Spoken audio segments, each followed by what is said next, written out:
जिससे माता की पूजा और भी फलदायी होगी। मां की पूजा के लिए भक्तों का सैलाब मंदिरों में देखने को मिल रहा है और भक्त मां के जयकारे लगा रहे हैं। 6 तस्वीरें आपके सामने हैं, दिल्ली, मुंबई, श्रीनगर, लुधियाना, देवरिया और वाराणसी की। किस तरह से सुबह से ही भक्तों की कतार लगी है मंदिरों में और भक्त माता के जयकारे लगा रहे हैं, माता की पूजा अर्चना कर रहे हैं।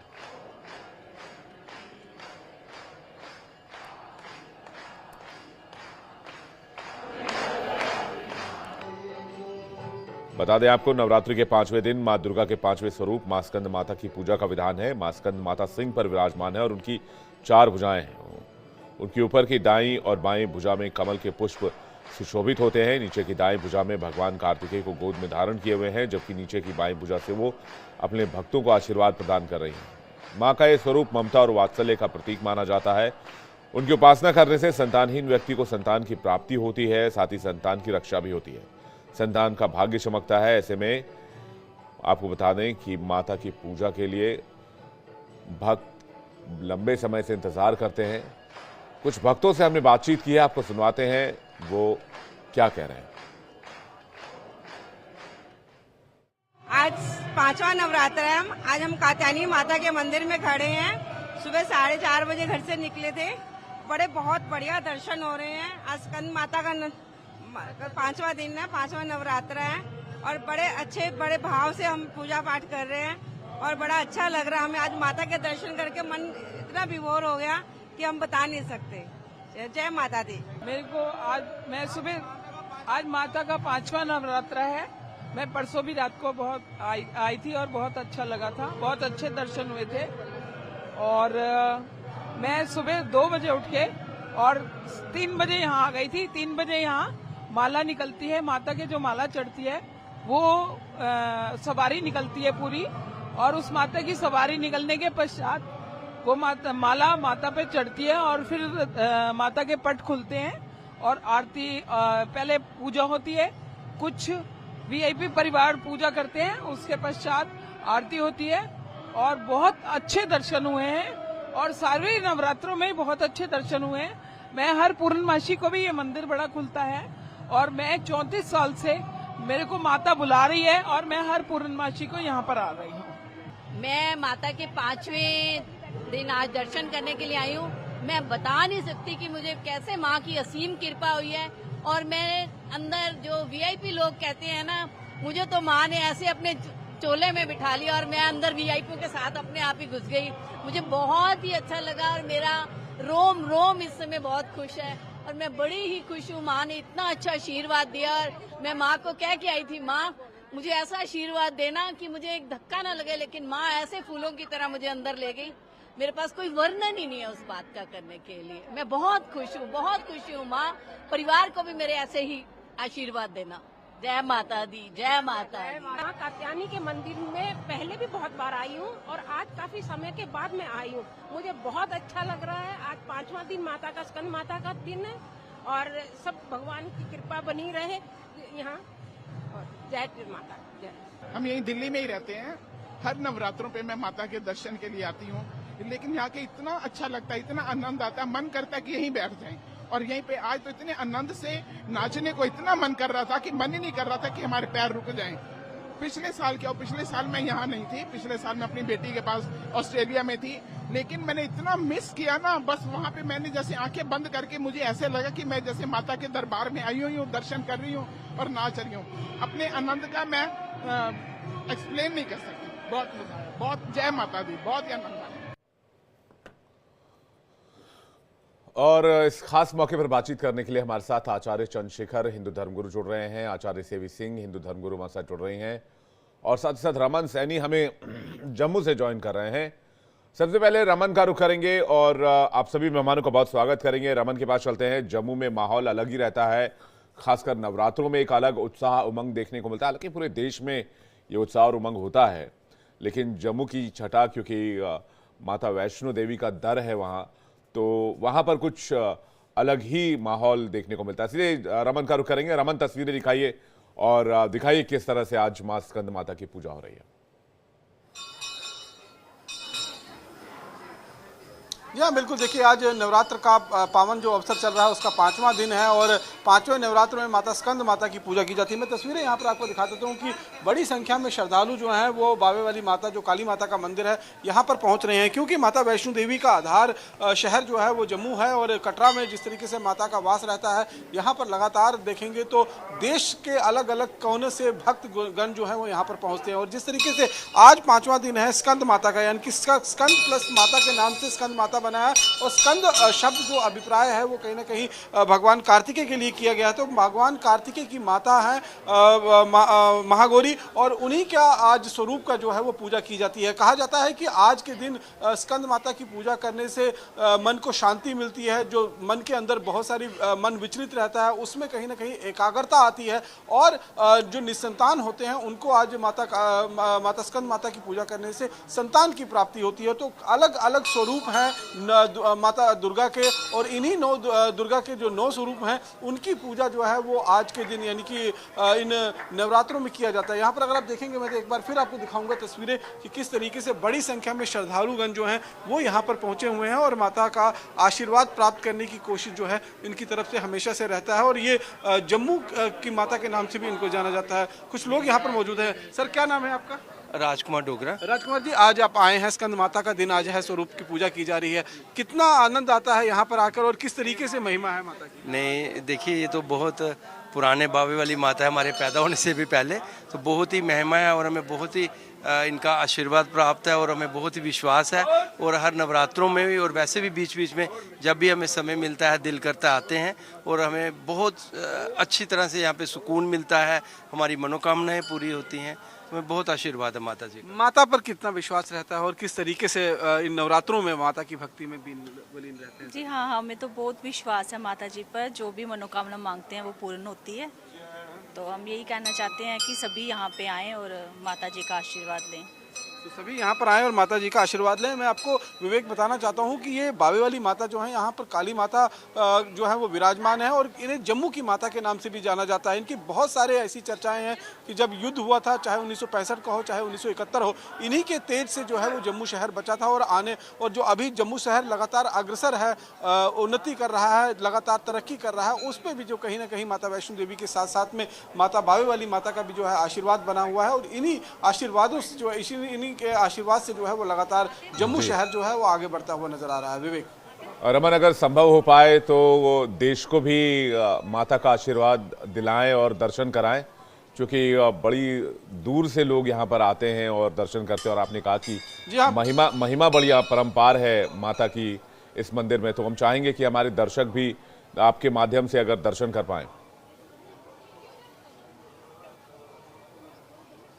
जी हाँ, मैं बिल्कुल कोशिश करूंगा। मैं माता के दर्शन जो हैं वो देश के सभी जो भक्त हैं, जो हमारे व्यूवर्स हैं, उनको कराना चाहता हूँ। यहाँ पर अगर आप देखेंगे तो काली माता का मंदिर है और काली माता जो है वो यहाँ पर विराजमान रहती हैं। तस्वीरें मैं आपको एक बार दिखाना चाहूँगा कि किस तरीके से जो महामाया है, यहाँ पर माता की महिमा है वो बहुत ही ज़्यादा है लोगों की, और लोग जो है वो दूर दूर से माता का आशीर्वाद प्राप्त करने के लिए आते हैं। काली माता के स्वरूप में दुर्गा देवी जो है यहाँ पर विराजमान है, और इन्हीं माता का आशीर्वाद प्राप्त करने के लिए अलग अलग जो कोने से है, चाहे वो जम्मू के कोई भी कोना हो, वहाँ से माता के दर्शन करने के लिए यहाँ पर लोग पहुँचते हैं और उनका आशीर्वाद जो है वो लगातार प्राप्त करते हैं। और 9 दिनों में तो यहाँ पर छठा जो है वो अलग ही पूरी बन जाती है, क्योंकि लगातार लोग जो है वो यहाँ पर दर्शन करने के लिए आते हैं और उनका आशीर्वाद प्राप्त करते हैं। तो ये आप देख सकते हैं कि किस तरीके से लोग जो हैं वो यहाँ पर आए हैं, यहाँ पर माथा टेक रहे हैं और उनका आशीर्वाद जो है वो लगातार प्राप्त करते हैं। यहाँ पर एक कुछ लोग भी हमारे साथ हैं, उनसे भी एक बार बात कर लेता हूँ कि क्या कुछ कहेंगे।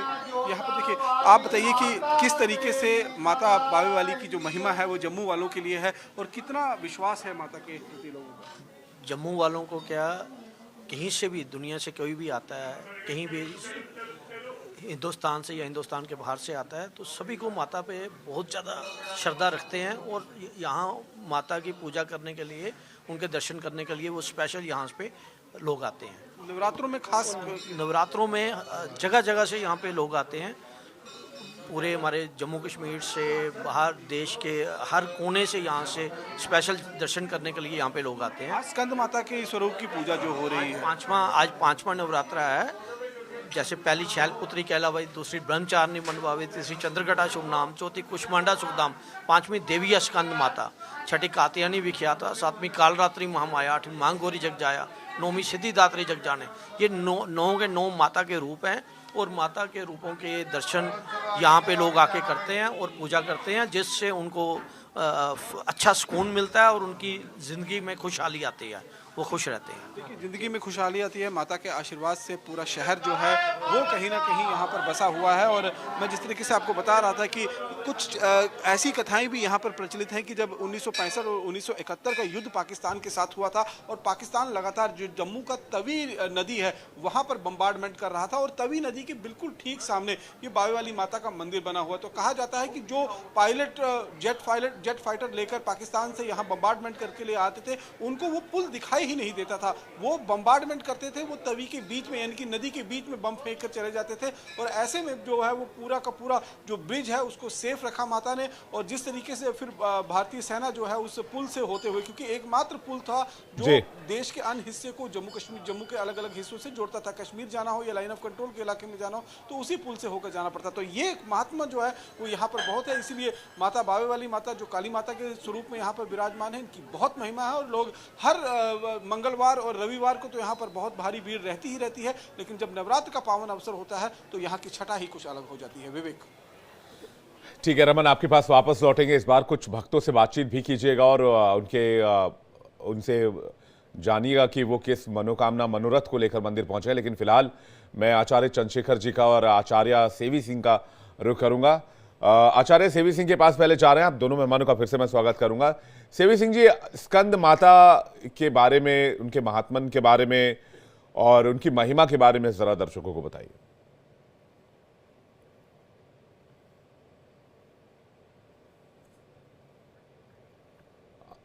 सेवी सिंह जी, आपका माइक एक बार चेक कीजिएगा, शायद आपकी आवाज नहीं आ रही है।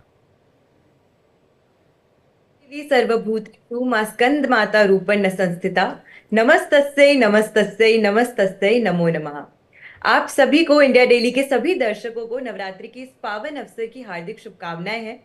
आज माता के पंचम स्वरूप मां स्कंद माता की पूजा अर्चना की जाती है और भक्तों में, जैसे कि आपने अपने चैनल के माध्यम से ऑलरेडी दिखाया, कि इतना उत्साह है, इतना जज्बा है और माता रानी के प्रति इतनी आस्था है कि देश के अलग अलग हिस्सों से लोग अभी मंदिर में जा रहे हैं, पूजा अर्चना कर रहे हैं और अपनी मनोकामना की पूर्ति की आशा रख रहे हैं। मां स्कंद माता के स्वरूप की अगर मैं बात करूं तो ये वो स्वरूप है जिसको वरदान है कि उनके पास में ये शक्ति है। सृजन की शक्ति तो वैसे माता के हर स्वरूप के पास है, लेकिन खास कर क्योंकि पंचम स्वरूप माँ का जो है स्कंद माता, जिन्होंने अपनी गोद में स्वयं कार्तिकेय जी यानी कि स्कंद के बाल्य रूप को विराजमान किया है, तो ऐसे में भक्त जनों के लिए, स्पेसिफिकली अगर मैरिड हैं कपल्स, उनके लिए संतान सुख का वरदान लेकर आती है माता रानी का ये स्वरूप। और वैसे भी माता रानी का ये स्वरूप जो है वो मोक्ष की प्राप्ति करवाता है। तो हर तरीके से माता रानी का ये जो स्वरूप है वो अपनी भक्तों की मनोकामना पूरी करता है, अपने भक्तों के जीवन से कष्ट, दुख, पीड़ा जो है वो खत्म करता है। और इसी की वजह से माता रानी के हर स्वरूप की बहुत ही खास मान्यता और आस्था हर भक्त के मन में जुड़ी रहती है। पंचम नवरात्रि की मैं सबसे पहले अगर बात करूं तो माता रानी का ये जो स्वरूप है वो बहुत ही अलौकिक है। और इसी के साथ, जैसे कि आपने शुरुआत में ही बताया कि इनके ऊपर के 2 हाथों में कमल है और इसी के साथ साथ एक हाथ में स्कंद और एक हाथ में इनके वरद मुद्रा है, जिससे ये अपने भक्तों की मुरादें पूरी करती हैं, उनको वरदान देती हैं। अब माता रानी के स्वरूप की अगर आप आज के दिन पूजा अर्चना कर रहे हैं तो माता रानी को हरा रंग बहुत ही प्रिय माना गया है। तो ऐसे में हरे रंग के वस्त्र धारण करके अगर आज के दिन महिलाएं या जो शादीशुदा जोड़ा है वो पूजा करता है, माता की आराधना करता है, उनकी भक्ति करता है, तो ढेर सारी खुशियों से माता रानी उनकी झोली जरूर भरती है और उनकी सभी मनोकामनाएं पूरी करती हैं। इसी के साथ माता रानी को आज के दिन अगर आप केले का भोग अर्पित करते हैं तो ये भी माता रानी को अत्यंत प्रसन्न करता है, उनको अत्यंत प्रिय माना गया है। तो छोटी छोटी चीजों से अगर आप माता रानी को प्रसन्न करते हैं तो वो उससे और ज्यादा खुश होती हैं। लेकिन अगर किसी भी कारण से आप ये सब चीजें नहीं भी कर सकते हैं, अगर आपके मन में सच्ची आस्था है, अगर आपके मन में माता रानी के प्रति सच्ची श्रद्धा है, तो सिर्फ उनके स्मरण मात्र से ही आपकी सभी मनोकामनाएं जो है वो पूर्ण करती है माता रानी। ठीक है, इसे आपका दोबारा रुख करेंगे। इस वक्त चलते हैं हमारे एक और मेहमान आचार्य चंद्रशेखर जी के पास। आचार्य चंद्रशेखर जी, आपसे जानना चाहेंगे वो सरल उपाय बताइए जिससे माता की पूजा हो सके, क्योंकि हम में से कई लोग जैसे कि अपने काम पर होंगे, अपने दफ्तर में होंगे, अपने ड्यूटी पर होंगे, लेकिन वो फिर भी माँ की आराधना करना चाहते हैं। तो अगर घर पर हैं तो क्या सरल उपाय है, अगर घर पर नहीं है तो क्या सरल उपाय है? देखिए, ये जो हम प्रारंभिक उपाय शब्द से करेंगे तो भाव नष्ट हो जाएगा। क्योंकि कोई भी पूजा पाठ, कोई भी ऐसा जो आध्यात्मिक दृष्टि से किया गया कार्य है, उसको सामान्य तौर पर उपाय शब्द से उसे हमें संबोधित करना उचित नहीं लगता है। माँ ने कहा है, यम यम चिंतयते कामम तम तम प्राप्नोति निश्चितम। भगवान श्री कृष्ण ने भी कहा है कि आप मुझे जिस रूप में भजते हो, मैं आपको उसी रूप में प्राप्त हो जाता हूं। माँ भी कह रही हैं कि यम यम चिंतयते कामम तम तम प्राप्नोति निश्चितम। जैसे जैसे आप मुझे ध्यान करते हैं, जिस जिस भाव के अनुरूप आप मेरा स्मरण करते हैं, वैसे वैसे आप मुझे प्राप्त कर लेते हैं। सबसे महत्वपूर्ण है, भारत नारियों का देश है, जहां नारियों की पूजा होती रही है, और माँ के रूप में सभी लोग, चाहे वो वृद्ध हों चाहे वो बच्चे हों, माँ के रूप में हम सभी नतमस्तक होते हैं उस शक्ति के सामने, जिस शक्ति के बिना हम सब अशक्त होते हैं। स्वयं शिव भी शक्ति के बिना अधूरे हैं। हम उस शक्ति माँ के उपासक हैं। वो सभी रूपों में है और वो सभी रूपों में माँ ही है। देवता स्वयं उन्हें कहते हैं कि स्त्रिया समस्ता तव देवी रूपा। हे देवी माँ, संसार की समस्त स्त्रियां तेरे ही रूप हैं। इसलिए यदि आप माँ का वरदान लेना चाहते हैं, माँ की साधना करना चाहते हैं, माँ का आशीर्वाद लेना चाहते हैं और माँ की प्रसन्नता चाहते हैं, तो सबसे पहले कोई पूजा पाठ करें या ना करें, स्त्रियों का अपमान ना करें। उपाय, आपका शब्द उपाय था, तो इसलिए मैं ये पहले उसमें बोल रहा हूं। जो लोग स्त्रियों का अपमान करते हैं वो किसी भी रूप में देवी पूजा के पात्र नहीं है। हर पूजा पाठ का एक सुपात्र होंगे आप, तभी वो पूजा पाठ आप कर पाएंगे। और आप वैसे तो देवी मंदिरों में घंटे बजाते घूमिए, प्रसाद चढ़ाते घूमिए, और वैसे आप स्त्री को प्रताड़ित कीजिए, ये दोनों काम एक साथ नहीं चलेंगे। यदि देवी माँ की प्रसन्नता चाहते हैं तो सबसे पहले स्त्रियों का सम्मान कीजिए, क्योंकि वह किसी ना किसी रूप में वहां विराजमान है। तो पहला उपाय तो आपके लिए बंधु यही है, और समस्त देश इसे सुने, विश्व सुने, कि स्त्री का सम्मान करें तो शक्ति का आशीर्वाद प्राप्त होगा। दूसरी बात, हमारे यहाँ कुछ भी व्यर्थ नहीं है। समस्त समाज जो माँ को पूज रहा है वह माँ के कार्यों का ध्यान रखे। माँ शक्ति है, संपन्नता वहां पर है। जिनसे आप आशीर्वाद लेने जाते हैं तो केवल उन पर आश्रित होकर सब कुछ ना करें, माँ का आशीर्वाद लें और अपने कर्तव्य में जुड़े। अगर आप अपने कर्तव्य का पालन नहीं कर रहे हैं और सोचते हैं हर काम माँ करेगी, तो माँ कुछ नहीं करेगी। माँ आपको प्रेरित कर सकती हैं, माँ आपको सुन सकती हैं, माँ आपको देख सकती हैं, लेकिन वो सृष्टि के किसी क्रम को परिवर्तित नहीं करेंगी, क्योंकि उससे प्रकृति का स्वरूप बिगड़ जाएगा। और प्रकृति को जब हम दोहन कर रहे हैं तो फिर माँ कैसे आशीर्वाद देंगी? और प्रकृति, आज हम पर्यावरण को प्रदूषित कर रहे हैं। हमारा पर्यावरण प्लास्टिक के कचरे से धंसा हुआ है। हमारे भोजन में, खान पान में सभी चीजें हमारी ऐसी हो गई हैं जिन चीजों से हम केवल रोग को प्राप्त होते हैं। ऐसे में माँ का आशीर्वाद कहाँ से मिलेगा? तो माँ का आशीर्वाद मिलने के लिए हमें प्रकृति का भी वंदन करना पड़ेगा। आज स्कंद माता का दिन है। स्कंद माता प्रकृति में, वनस्पतियों में अलसी के रूप में विराजमान होती है। तो अपने भोजन में अलसी का प्रयोग करें और उससे आपके जो ओमेगा 3 है, आपका B17 जैसे जो कैंसर रोधी आपके तत्व हैं शरीर में, वो प्रकट होंगे, जागृत होंगे, एक्टिव होंगे और उससे आप रोग रहित भी होंगे। दूसरा, जब आप अपने घर में दीपक जलाते हैं तो आजकल पूजा का घी और पूजा के तेल के नाम पर सब कुछ बाजार में नकली बिक रहा है। आप नकली पूजा का घी इस्तेमाल करेंगे, नकली पूजा का तेल इस्तेमाल करेंगे, नकली सामग्री इस्तेमाल करेंगे तो आपका फल भी नकली ही होगा, क्योंकि जिस तरह से आप पूज रहे हैं उस पूजन में शुद्धता अति आवश्यक है। तो यदि घी से पूजन करें तो बाजार में शुद्धता अगर नहीं उपलब्ध हो रही है तो घर में ही घी बनाएं। नहीं बना सकते, शुद्ध तिल का तेल जहां उपलब्ध हो सके किसी प्राकृतिक ऑर्गेनिक और ये तेल आदि बेचने वाले के यहाँ से आप वहां से लें। वो तिल का तेल हो, ना कि उस पर तेल हो जो पूजा का तेल हो, ऐसा इस्तेमाल ना करें। तीसरा, माँ को नारियल चढ़ाएं। माँ को नारियल आप अर्पित करते हैं। नारियल जो है वो शिर का प्रतीक है। हम अपना शीश माँ के चरणों में नवाते हैं, अपना शीश दान करते हैं।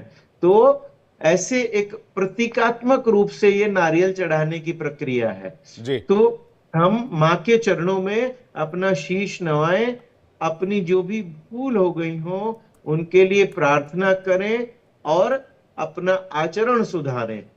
अपना आचरण यदि हमारा अच्छा रहेगा तो आप कोई पूजा का मंत्र जानते हैं, आप कोई पाठ जानते हैं, आप किसी मंदिर में जाते हैं, आप किसी मंदिर में नहीं जाते हैं, यह महत्वपूर्ण नहीं रहेगा। आप यदि आचरण को सुधार ले तो अपने कर्तव्यों का पालन करें तो, और ऐसे विषय वस्तु जिनकी आवश्यकता नहीं है उनसे दूर रहें तो भी मां प्रसन्न होती है। आप नवरात्रों में मोबाइल का ही व्रत कर ले कि मोबाइल ना चलाएं क्योंकि 24 घंटे आप उसी पे लगे हुए हैं। ये तो आज की तारीख में सबसे बड़ा व्रत बता दिया पंडित जी आपने। ये व्रत सबसे कठिन व्रत है। लेकिन ये राहु का यंत्र है, मोबाइल राहु का यंत्र है। बिल्कुल ये सही बात। भ्रमित करने का सबसे बड़ा हथियार है। यदि बुद्धि भ्रमित रहेगी तो न तो पूजा पाठ में मन रहेगा, न ध्यान में मन रहेगा, न अपने कर्तव्यों में मन रहेगा। थोड़ी देर में देखेगा कि उसमें क्या आ रहा है, उसमें क्या आ रहा है, उसमें क्या आ रहा है, तो उससे क्या है, विचलन होगा। ये भी एक तरह का सामाजिक विचलन है, धार्मिक विचलन है। तो जी, तो मुझे लगता है कि हर शख्स को सबसे पहले ये जो उपवास आपने बताया है कि मोबाइल छोड़ने का उपवास दिन भर करें जिससे कि मन आपका एकाग्र हो और पूजा अर्चना में मन लगे। और दूसरी जो बड़ी अच्छी बात, इनफैक्ट वो पहली अच्छी बात होनी चाहिए कि भाई महिलाओं का, माताओं का, बहनों का, पत्नी का घर पर सम्मान हो तो फिर समाज में भी सबको हम सम्मान की नज़रों से देखें। और इससे बड़ी और कोई उपासना नहीं हो सकती माता रानी के लिए। और पूजा और अर्चना इसके बाद जो है वो मन से करें तो फल भी माता रानी खूब देंगी। सबसे इस वक्त जम्मू का एक बार जल्दी से रुक कर लेते हैं रमन के पास। रमन, कुछ भक्तों से बात कीजिएगा और एक बार मंदिर परिसर का भ्रमण ज़रूर कराइएगा, क्योंकि बहुत प्रसिद्ध मंदिर है जहां पर आप खड़े हैं और जम्मू के एक तरह से रक्षक मानी जाती हैं माता। यहाँ पर जो मंदिर यहाँ पर माता का है, एक बार मंदिर भ्रमण जरूर कराइएगा और कुछ भक्तों से भी बात कीजिएगा। जी हाँ, बिल्कुल विवेक, मैं आपको सबसे पहले मंदिर की ही तस्वीरें दिखा देता हूँ कि किस तरीके से नवरात्र के दिनों में भव्य तरीके से इस मंदिर को सजाया गया है। और जिस तरीके से मैं लगातार आपको बता रहा था कि माता रानी, माता काली माता का मंदिर जो है ये है, और जम्मू की रक्षक देवी के नाम से माता को जो है यहाँ पर जाना जाता है। और काली माता यहाँ पर विराजमान है। इन्हीं की उपासना करने के लिए दूर दूर से लोग जो हैं यहाँ पर पहुँचते हैं। तमाम तरीके के अगर आप देखेंगे तो यहाँ पर भक्तगण जो हैं वो पहुँचे हैं। कई लोग जाकर ध्वजा यहाँ पर जो है वो चढ़ाते हैं, कहीं धूप आरती करते हैं, कहीं यहाँ पर जो है वो मंगला आरती जब सुबह 3:30 बजे होती है उसमें यहाँ पर शामिल होते हैं। यहाँ पर बहुत शक्ति है माता के इस मंदिर के अंदर, जो लोगों का मानना है। कुछ भक्तगण हमारे साथ मौजूद हैं। ये बताइए, आज नवरात्र का 5वां दिन है, माता स्कंद माता की उपासना जो है आज की जा रही है। किस तरीके से इस मंदिर की व्याख्या आप करेंगे, इस मंदिर की शक्ति कितनी है, आप पर्सनली रूप से कितना इस यहाँ पर आते हैं और मानते हैं? जय माता की। ये बावे वाला बहुत प्राचीन मंदिर है। ये हमारे जम्मू कश्मीर में जो जितनी भी आपदा आती है, माता रानी उसको अपना आशीर्वाद दे के उस आपदा को ख़त्म करती हैं। आप देख रहे हो कि इस बावे वाली माता में सुबह से लोग संगत कैसे आ रही है, माता का आशीर्वाद ले रही है। बड़ी बड़ी दूर से भक्तजन आते हैं और बावे वाली माता की जो आस्था है ये बहुत बड़ी है। जो भी भक्तजन सच्चे मन से माँ के पास अपनी पुकार लेके आता है, माँ उसकी खुशियाँ झोली भरती है। बाकी गवर्नमेंट की तरफ से भी पूरा इंतजाम किया हुआ है। जहाँ के जो हमारे महंत इधर बेटा जी हैं उनकी देख रेख में सभी व्यवस्था की हुई है। लंगर की व्यवस्था की हुई है, मेडिकल की व्यवस्था की हुई है, एडमिनिस्ट्रेशन पुलिस की तरफ से भी बड़ा अच्छा इंतजाम है। जो बुजुर्ग जन हैं, जो बीमार हैं, उनके लिए इन्होंने व्हील चेयर रखी हुई हैं। सभी माता के पास आ रहे हैं, अपना अपना मत्था टेक रहे हैं, आशीर्वाद लेके माता रानी से जा रहे हैं। जय माता। यहाँ पर कुछ और भक्तगण हैं जो उनसे भी बात कर लेते हैं। भैया, क्या नाम है आपका? मेरा मोहनलाल वर्मा। मोहन जी, जम्मू से ही है? जम्मू से। ये बताइए, आज माता के दरबार में आए हैं, नवरात्र का 5वां दिन है। आज कितनी शक्ति है माता के अंदर और कितना मानते हैं आप? बहुत मानते हैं, हमें 15-20 साल हुए आते हुए। बहुत मानते हैं, माता रानी देती है हमें, हम आते हैं द्वार में। तो जो माता से मांगा जाता है वो सब कुछ मिलता है, सब कुछ मिलता है, सब कुछ मिल जाता है, सब कुछ मिल जाता है। बिन मांगे ही मिल जाता है, मांगने की जरूरत नहीं माता से। तो लगातार आप आते हैं? लगातार आते हैं, देखिए लगातार यहाँ पर आते हैं। एक कन्या भी हमारे साथ यहाँ पर मौजूद है। बेटा, क्या नाम है आपका? मेरा जानवी। आप जम्मू से ही हैं? हाँ जी। तो आप माता रानी के दर्शन करने के लिए आए हैं और नवरात्रों में कन्या पूजन का भी एक जो है वो अनुष्ठान रहता है। तो कितना आप मानते हैं माता रानी को और कैसे आपको कोई इनके प्रति जो है प्रेम लगा? बहुत, मतलब हमें प्रेम है माता रानी का, बहुत अच्छे लगते हैं। हमें माता रानी दर्शन देती है, अच्छे, बहुत सुकून मिलता है। हाँ जी, बहुत सुकून मिलता है। यहाँ पर कुछ और भक्तगण हैं, उनसे भी बात कर लेते हैं कि आखिरकार किस तरीके से वो यहाँ पर आ रहे हैं। आपका नाम क्या है? मेरा नाम जानवी है। जानवी, आप जम्मू से ही हैं? हाँ जी, मैं जम्मू से ही हूँ। माता रानी के मंदिर में तो वैसे हमेशा यहाँ पर भीड़ लगी रहती है, लेकिन नवरात्रों में क्या खास हो जाता है? माता रानी के दिन होते हैं, 9 दिन होते हैं। हर एक बंदा अपनी आस्था भक्ति से माता के दरबार पर दर्शन करने के लिए आता है। जम्मू में एक अलग ही खुशहाल का माहौल बना रहता है। इस 9 नवरात्रे के दौरान लोग बड़े श्रद्धालु के साथ, बड़ी श्रद्धा के साथ माता रानी के दर्शन करने के लिए आते हैं। तो यहाँ पर आपको अपना भी कोई पर्सनल एक्सपीरियंस रहा है कि कभी कोई की चीज़ मांगी हो आपकी? हाँ, माता रानी के दरबार पे आओ, माता रानी खुली झोलियाँ मांग के चीज़ मांगो, माता रानी हर एक मुराद पूरी करती है। और मैं सबके साथ, जम्मू के बाहर के लोग वासियों से भी यही मेरी दुआ है कि सब यहाँ पे आए और माता रानी के दर्शन मंगाए। जो मुँह मांगा मांगेंगे वो पूरा मुराद पूरी होती है। यहाँ पर देखिए, छोटी बच्ची के साथ जो है यहाँ पर एक शख्स आए हुए हैं और कन्या पूजन का भी एक अलग यहाँ पर जो है अनुष्ठान रहता है अष्टमी और नवमी के दिन में। ये बताइए, माता रानी के प्रति कितना प्रेम, कितनी आदर? हमारी और पूरे जम्मू वासियों की बहुत ज़्यादा आस्था है इधर, तो सभी बहुत बहुत दूर से भी आते हैं यहाँ पे, तो सबकी बहुत आस्था है यहाँ पे। आपको लगता है कि जो माता से मांगा जाता है मिलता है या बिन मांगे ही सब कुछ मिलता है? बिन मांगे ही सब कुछ मिल जाता है। माता रानी सबको देती है, झोली भर भर के देती है। तो नवरात्र में हमेशा आप आते हैं? हाँ, हर बार आते हैं। हर बार यहाँ पर आते हैं। तो कुछ और लोग भी हैं, उनसे भी बात करने की कोशिश कर लेते हैं कि आखिरकार उनका क्या कुछ कहना है। सर, आपका नाम क्या है? देखिए, अभी शायद जाप में जो है वो बिजी हैं, तो लगातार यहाँ पर भक्तगण जो हैं वो आ रहे हैं। अपनी अपनी श्रद्धा, अपनी अपनी भक्ति के स्वरूप जो है वो यहाँ पर अपना भक्ति भाव जो है वो अपना कहीं ना कहीं रख रहे हैं। और सीधे तौर पर माता की उपासना के ये 9 दिन हैं और इन 9 दिनों तक जितनी उपासना माता की जाए वो कहीं ना कहीं कम रहती है। और लगातार जो भक्तगण हैं वो देश के अलग अलग कोने से भी यहाँ पर आते हैं। जम्मू के तो जो लोग हैं वो उनका माता के रोम रोम में, जो कहीं ना कहीं उनके रोम रोम में माता का नाम जो है वो बसा रहता है, क्योंकि माता की शक्ति ही इतनी ज़्यादा यहाँ पर है कि उनके नाम के बिना तो यहाँ पर जम्मू के लोगों की सुबह जो है वो होती नहीं है। कई ऐसे लोग भी यहाँ पर हैं जो लगातार हर दिन यहाँ पर आते हैं। नवरात्र के 9 दिन तो आते ही आते हैं, पूरे साल जो है यहाँ पर आते हैं, लेकिन रविवार और मंगलवार का दिन जो होता है वो यहाँ पर खास रहता है। और यहाँ पर एक विशेष और चीज़ है, जिस तरीके से एक प्रथा है कि काली माता को बलि चढ़ाई जाती है, यहाँ पर बलि के स्वरूप में मैं अगर आपको दिखाऊंगा तो ये आप देखेंगे यहाँ पर बलि के स्वरूप में ये शिली हैं, यानी कि जो बकरियां हैं उनको यहाँ पर चढ़ाया जाता है और उनसे भी यहाँ पर मन्नत जो है वो मांगी जाती है। और यहाँ पर आप देख सकते हैं कि बहुत सारे भक्तगण जो हैं अपनी अपनी मुराद जो है वो शिली के सामने लेकर आ रहे हैं और अपनी पूजा कर रहे हैं। एक भक्त यहाँ पर हमारे साथ मौजूद है, ये बताइए क्या महत्व है इस शिली पूजन का यहाँ पर? इनसे हमारी मनोकामना पूरी होती है, जो सच्चे दिल से करता है वो। ये बलि स्वरूप यहाँ पर चढ़ाया जाता है?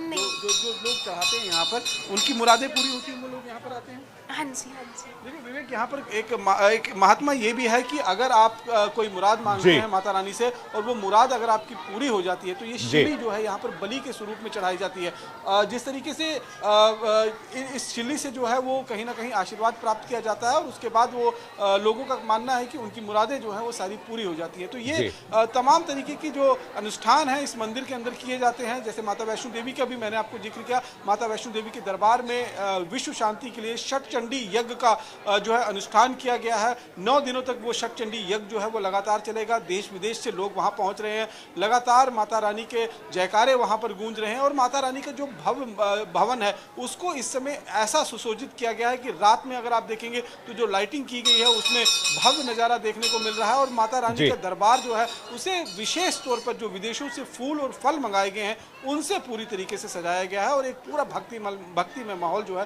वो जम्मू कश्मीर में इन नवरात्रों में देखने को मिल रहा है। विवेक, रमन, बहुत शुक्रिया हमारे साथ जुड़ने के लिए और दर्शकों तक तस्वीर पहुंचाने के लिए और दर्शकों को बावे वाली माता के दर्शन कराने के लिए।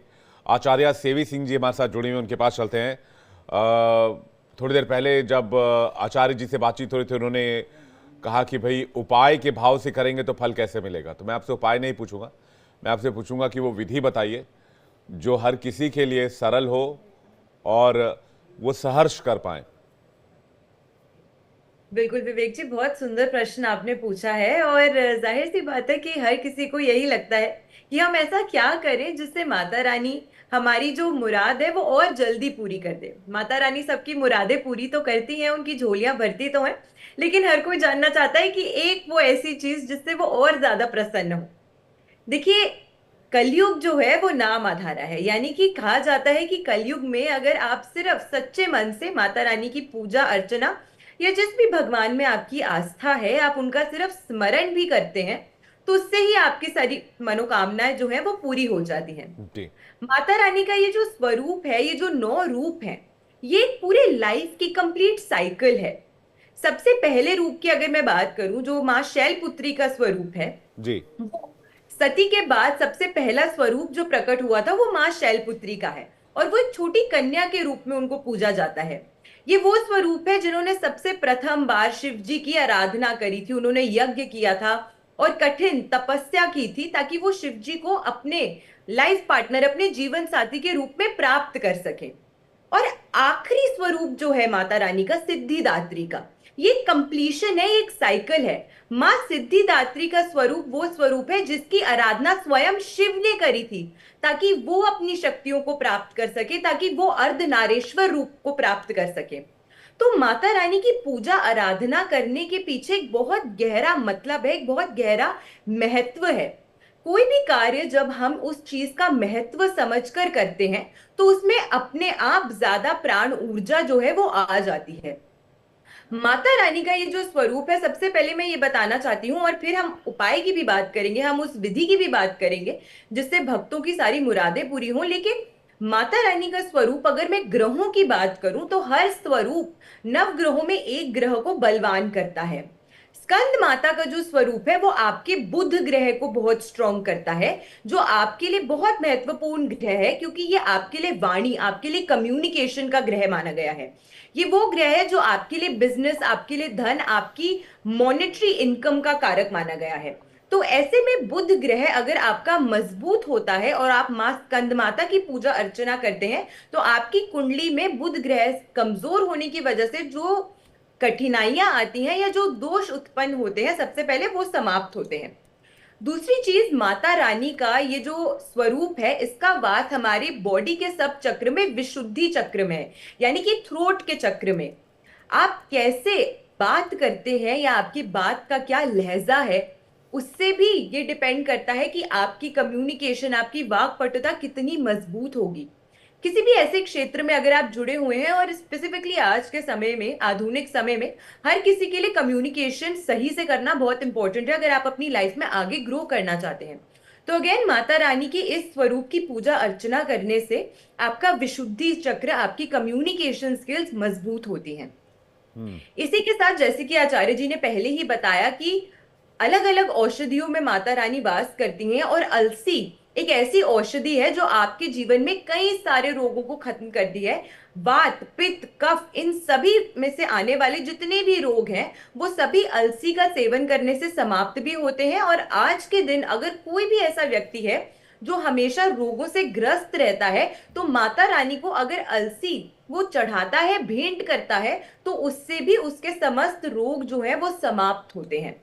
तो इसी के साथ साथ अगर मैं आपको एक सरल विधि बताऊं, तो सबसे पहले तो सिर्फ हम हमेशा शारीरिक रूप से स्वच्छ हो जाते हैं, मानसिक रूप से स्वच्छ नहीं होते हैं। कोई भी व्रत आप कर रहे हैं, कोई भी अनुष्ठान आप कर रहे हैं या माता रानी का स्मरण कर रहे हैं, तो सबसे पहले मानसिक शुद्धि होना सबसे ज्यादा महत्वपूर्ण है। इसके बाद ब्रह्मचर्या का जो मुहूर्त होता है वो सबसे शुभ माना जाता है। आप सुबह उठिए, आप स्नान कीजिए और विधि अनुसार माता रानी की पूजा कीजिए। हरे रंग के कपड़े उन्हें भेंट कीजिए, आप आज के दिन हरे रंग का श्रृंगार उन्हें भेंट कीजिए, उनका मन पसंदीदा भोग उन्हें अर्पित कीजिए, पुष्प उन्हें अर्पित कीजिए। इसी के साथ शुद्ध देसी घी की ज्योत उनके समक्ष प्रज्वलित कीजिए। अगर आप इस समय के दौरान अखंड ज्योत प्रज्वलित करते हैं तो बहुत ही अच्छा है। नहीं कर पा रहे हैं किसी कारण से अपने स्केड्यूल की वजह से, तो भी कोई परेशानी की बात नहीं है, लेकिन विधि अनुसार आप काम करेंगे तो आपको फल प्राप्त होगा। इसी के साथ में शाम की संध्या की पूजा का सबसे खास महत्व माना गया है, क्योंकि नवरात्रि का पर्व में रात्रि की खास मान्यता है। तो गोधूली वेला के समय, यानी कि शाम के समय, संध्या काल के समय माता रानी की पूजा अर्चना आपको जरूर करनी चाहिए। वर्किंग अगर आप हैं, आप नहीं संध्या के समय अपने घर पहुंच सकते, तो जब भी आप अपने घर पहुंचते हैं अपने काम से, आज की तिथि की अगर मैं बात करूं तो रात को 11:50 तक आज की पंचमी तिथि जो है वो चलती रहेगी। तो 11:50 से पहले जब भी आप अपने घर आते हैं, फ्रेशन अप होके आप माता रानी की पूजा अर्चना जरूर कीजिए, उनके मंत्रों के उच्चारण कीजिए, जाप कीजिए। आज के दिन दुर्गा सप्तशती का अगर आप नवा और दशम अध्याय जो है, नवम और दशम अध्याय पढ़ते हैं, तो उससे आपको बहुत लाभ होता है। नहीं पढ़ सकते हैं, उच्चारण में त्रुटि की पॉसिबिलिटी है अगर ऐसी, तो फिर अगर आप स्मरण भी करते हैं इन अध्यायों का, तो आपको बेहद लाभ अपने जीवन में देखने को मिलता है। अगर आपके घर में नकारात्मक ऊर्जा रहती है, तो संध्या के समय घर में जो भी व्यक्ति अवेलेबल हो, उसको लौंग और कपूर की धूनी अपने घर में इस समय के दौरान जरूर करनी चाहिए। सभी नकारात्मक ऊर्जाएं जो है, नेगेटिव एनर्जीज अगर आपको परेशान करती हैं, तो वो समाप्त होती हैं, वो दूर होती हैं। जी ठीक है, आपके पास वापस लौटेंगे। हमारे साथ आचार्य चंद्रशेखर जी भी जुड़े हुए हैं। आचार्य चंद्रशेखर जी, आपसे जानना चाहेंगे वो सरल विधि जिसका भक्त लाभ उठा पाए। जी, अभी आचार्य सेवी सिंह जी ने बड़ी अच्छी कुछ बातें कही और व्यवहारिक बातें कही जिसका लाभ लोग उठा सकते हैं। देखिए, सामान्य रूप से सबसे पहली बात जो, जैसा उन्होंने भी कहा है, मन शुद्ध नहीं हो पाता है, तो मन की शुद्धि जिसकी हो गई उसकी साधना की सिद्धि हो गई, ये नियम है। और मन सत्य से शुद्ध होता है। अद्भिर्गात्राणि शुद्ध्यन्ति मनः सत्येन शुद्ध्यति, मनः सत्य से शुद्ध होगा। तो सत्य का आचरण करें, सत्य बोलना प्रारंभ करें, अनावश्यक झूठ ना बोलें, यह भी आपके मन को एकाग्र करेगा। और मन की एकाग्रता के लिए थोड़ा सा ध्यान करें। आप देखते हैं जितने भी हमारे देवी के पूजा पाठ हैं या किसी भी देवता के पूजा पाठ हैं, उनमें सबसे पहले संबंधित देवता का ध्यान श्लोक होता है। हम ध्यान करते हैं, तो ध्यान करते हैं किसका? हम उस माता का ध्यान करते हैं जो माँ हमारी शक्ति रूप में स्थित है। या देवी सर्वभूतेषु शक्ति रूपेण संस्थिता नमस्तस्यै नमस्तस्यै नमस्तस्यै नमो नमः। देवता ध्यान कर रहे हैं। या देवी सर्वभूतेषु मातृ रूपेण संस्थिता नमस्तस्यै नमस्तस्यै नमस्तस्यै नमो नमः। हमें माँ का ध्यान करना है और स्वयं माँ को समर्पित हो जाना है। जब आपका समर्पण भाव होगा तो माँ स्वयं, देखिए ऊर्जा हमारी ही होती है। मूल ऊर्जा जो है वो हमारे भीतर है, अंदर है, अंतस में है।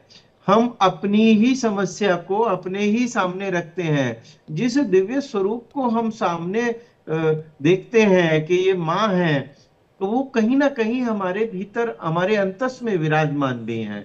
तो अंदर से जब शुद्धि आएगी, अंदर से जब भाव आएगा, जब आंसू आने लगे माँ के सामने बैठकर, लगे कि हाँ वो सुन रही हैं और उनको अपनी मैं कह सकता हूं, तब आपकी मन की भावना उस तक पहुंच जाती है। और जब माँ को मन की भावना पहुंचेगी, आपको निश्चित रूप से उसका लाभ मिलेगा। तो बहुत ज्यादा किसी आडंबर की जरूरत नहीं है। आप सीधे, यदि माँ के स्वरूप को, आपके घर में कोई उनका चित्र है, कोई उनका विग्रह, जिसे मूर्ति कहते हैं, कोई विग्रह है, किसी भी रूप का है, जैसा भी है, और नहीं भी है तो भी एक दीपक भी जला सकते हैं। और नहीं, दीपक भी जलाने की स्थिति नहीं है तो मन की आंखें बंद, अपनी आंखें बंद करके मन की आंखें खोलिए और मन ही मन में अंदर माँ का ध्यान कीजिए। और बिना साधन के हो या खूब साधन के हो, माँ के लिए सब पुत्र हैं और सभी पुत्र उसके लिए बराबर हैं। वो हमें हमारे कर्म के फल के अनुसार हमारी इच्छाओं की पूर्ति करती हैं। तो हम अपना कर्म शुद्ध रखें, किसी को सताएं नहीं, किसी का बुरा ना करें, किसी का कोई काम खराब ना करें। तो ऐसी चीजों से हम अपने मन को भी शुद्ध रख सकते हैं और भगवती के उपासना में भी लगे रह सकते हैं। हाँ, एक चीज है, एक बात है कि सभी यहाँ परंपराएं जो है ना, वंश और कुल परंपराओं से चलती हैं।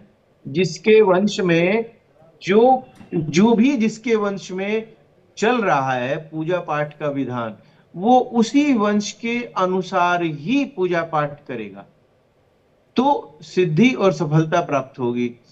जो जिसकी गुरु परंपरा है, उस गुरु परंपरा में जो उनको आदेश है, जो उनको विधि प्राप्त हुई है, वो उस गुरु परंपरा से कार्य करें, उस विधि से पूजन करें, उन्हें लाभ होगा। जो मंदिरों में जाकर पूजा पाठ कर रहे हैं, वहां सामान्य दर्शन करें और अपने भाव से मां को समर्पित होकर उनके श्री चरणों में प्रार्थना करें और अपने कार्य में लगे। क्योंकि अपना कार्य करना सबसे महत्वपूर्ण है। कोई भी देव, कोई भी देवी हमें हमारे कर्म से विरत नहीं करती हैं। आप देखिए, सूर्य निरंतर अपनी गति में है, अरबों वर्ष उसको हो गए हैं, करोड़ों वर्ष उसको हो गए हैं। वह नित्य हमें एक परिक्रमा मार्ग पर लेकर चलता है और वो गतिमान है। उसकी गति से, उसके गुरुत्वाकर्षण और चुंबकीय प्रभाव से सारे ग्रह उसकी गति में लय में है और सब निरंतर काम कर रहे हैं। हमारी निरंतरता सबसे महत्वपूर्ण है। यदि हम निरंतर हैं तो हमें निश्चित रूप से सिद्धि प्राप्त होगी। अगर हम निरंतर नहीं है, आज हमने कुछ काम किया और कल हम नहीं कर रहे हैं, तो हमारी साधनाएं, हमारी सिद्धियां व्यर्थ हैं, नहीं काम करेंगी।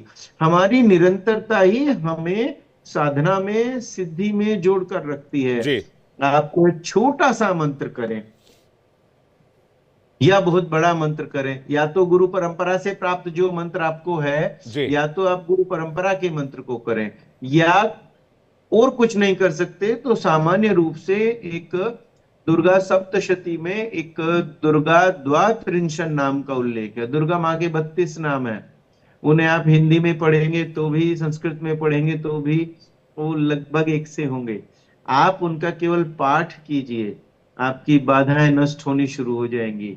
बड़े से बड़े भय, बड़े से बड़े तांडव आपके जीवन में हो रहे हो, उसके पाठ आप निरंतर बढ़ाते जाइए। 108 पाठ रोज करिए जी। ज्यादा नहीं हो सकते हैं तो 32 नाम है, 32 ही पाठ कीजिए। और ये 20 से 25-30 मिनट का काम है, ज्यादा लंबा चौड़ा समय भी इसमें नहीं लगेगा। 24 घंटे में आप यह समय। अच्छा, दूसरी बड़ी महत्वपूर्ण बात, ये नवरात्र, चूंकि अभी ये बिटिया ने बताया, अभी नवरात्र जो है वो रात्रि का पर्व है।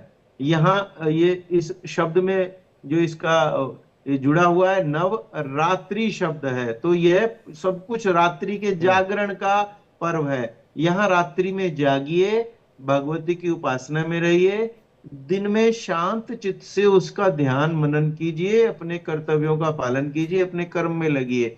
यह नवरात्रि जो है सिखाती है कि हम रात का भी सदुपयोग करें। और यह संधि काल है। 4 ऋतुएं होती हैं और 6 ऋतुएं होती हैं और 4 संधियां होती हैं। ये 6 संधियों, जो 4 संधियां हैं, इनमें 2 गुप्त नवरात्रे होते हैं और 2 प्रगट नवरात्रे होते हैं। यह प्रगट नवरात्र जो इस समय चैत्र का है, यह वर्ष का आरंभ है, संवतों का आरंभ है, सृष्टि का आरंभ है, युगों का आरंभ है। और हम इस आरंभ पर हम अपने जीवन का कोई शुभ संकल्प लेकर अगले वर्ष तक के लिए हम उसमें लगे, जिससे हम अगली वर्ष जब ये माँ इन दिनों ये पर्व माँ के पढ़े, तो हम माँ से और प्रार्थना से और दृढ़ता से हम उसको संकल्पित हो सकें और अपने कर्तव्य पथ पर लग सकें। यही इस पर्व का सबसे महत्वपूर्ण और जीवन के लिए उपयोगी पक्ष है। बिल्कुल। और मोबाइल वाला उपवास जरूर करें, मैं तो अपनी तरफ से खास गुजारिश करना चाहूंगा दर्शकों से। अगर आपके चैनल के माध्यम से ये श्रोताओं में और दर्शकों में ये बात मेरी कहीं तक पहुंचती हो, तो मैं एक विशेष बात ये कथन कहना चाहता हूं कि जैसे आप नवरात्र का पर्व कर रहे हैं, अभी चूंकि मोबाइल आपकी आवश्यकता बन गया है, लेकिन अनावश्यक उसी के कारण जो है आप बहुत से तनावों के मार्ग भी आप खोज ले रहे हैं, बिना वजह आप तनाव में आ रहे हैं। तो इस ऊर्जा का सदुपयोग करें। आचार्य जी, एक दिन मोबाइल छोड़कर लैंडलाइन के भरोसे भी रहा जा सकता है। मैं भी कोशिश करूंगा कि एक दिन, जिस दिन अवकाश हो, उस दिन मोबाइल छोड़ के लैंडलाइन के भरोसे रहूं और लैंडलाइन के कीपैड वाले फोन का इस्तेमाल करूं। आप दोनों मेहमानों का बहुत शुक्रिया, आपने अपना कीमती वक्त दिया और दर्शकों को जागरूक किया।